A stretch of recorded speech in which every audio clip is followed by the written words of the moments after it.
Baiklah, perkenalkan nama saya Edgina Skarisa dengan NIM 1902424124148. Pada video kali ini saya akan mempresentasikan artikel yang telah saya buat dengan tema proses kedinamisan pantai, yaitu abrasi pantai.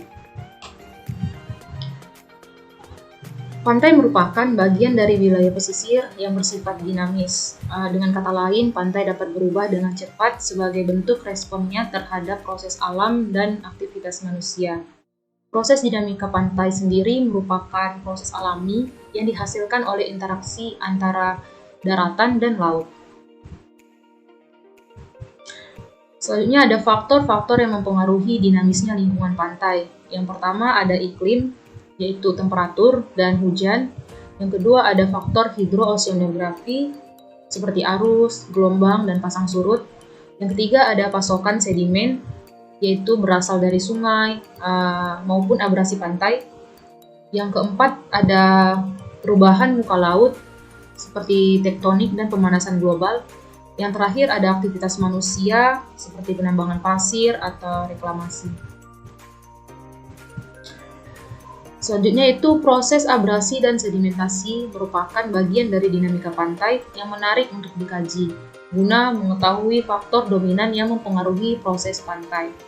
Hal ini bertujuan juga untuk sebagai informasi bagi masyarakat dan pemerintah dalam melakukan kebijakan dan perencanaan di sekitar pantai. Nah, abrasi sendiri adalah suatu proses pengikisan batuan, tanah maupun padatan yang terjadi di pantai dan bersifat merusak. Adapun faktor penyebab abrasi yaitu yang pertama ada faktor alami seperti gelombang, arus, dan pasang surut. Dan yang kedua ada faktor manusia seperti penambangan pasir atau reklamasi.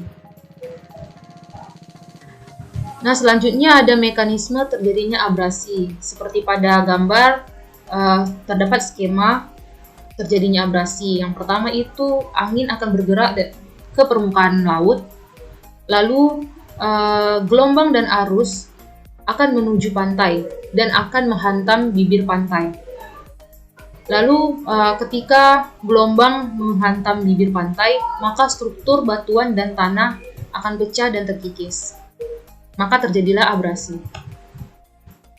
Selanjutnya ada dampak dari abrasi. Yang pertama ada penyusutan area pantai, di mana dampak ini yang paling nyata terjadi akibat abrasi. Yang kedua, rusaknya hutan bakau. Seperti yang kita ketahui bahwa hutan bakau atau mangrove itu dapat menahan gelombang atau arus menuju pantai. Tetapi jika abrasi sudah tidak dapat dikendalikan, maka hutan bakau akan menjadi rusak. Yang ketiga, hilangnya tempat berkumpul ikan. Di mana jika habitat ini rusak, habitat berkumpulnya ikan rusak diakibatkan abrasi, maka ikan akan kebingungan mencari tempat tinggal. Dan hal ini juga berpotensi pada kematian ikan. Yang keempat ada lapisan tanah atas semakin menipis, yang dimana abrasi yang terjadi secara terus-menerus mengikis lapisan tanah dan mengakibatkan tanah yang di atas semakin menipis. Yang kelima adalah tanah tidak bisa menyerap air dengan baik. Yang keenam ada sedimentasi sungai, di mana tanah yang terangkut oleh air menuju sungai akan menyebabkan terjadinya pendangkalan pada sungai. Nah, sebelumnya terjadi dampak dari abrasi, maka akan ada upaya atau pencegahan atau solusi dari abrasi itu sendiri, yaitu yang pertama kita dapat melakukan pemeliharaan terumbu karang, di mana terumbu karang ini dapat menahan kekuatan gelombang dan arus agar tidak sampai menuju pantai, sehingga terumbu karang dapat meminimalisir terjadinya abrasi.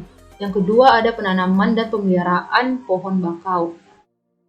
Hal ini sama dengan terumbu karang, di mana pohon bakau ini juga dapat menahan agar gelombang dan arus tidak sampai ke pantai atau tidak sampai menuju pantai, sehingga tidak akan memecah bebatuan yang ada di sekitar pantai.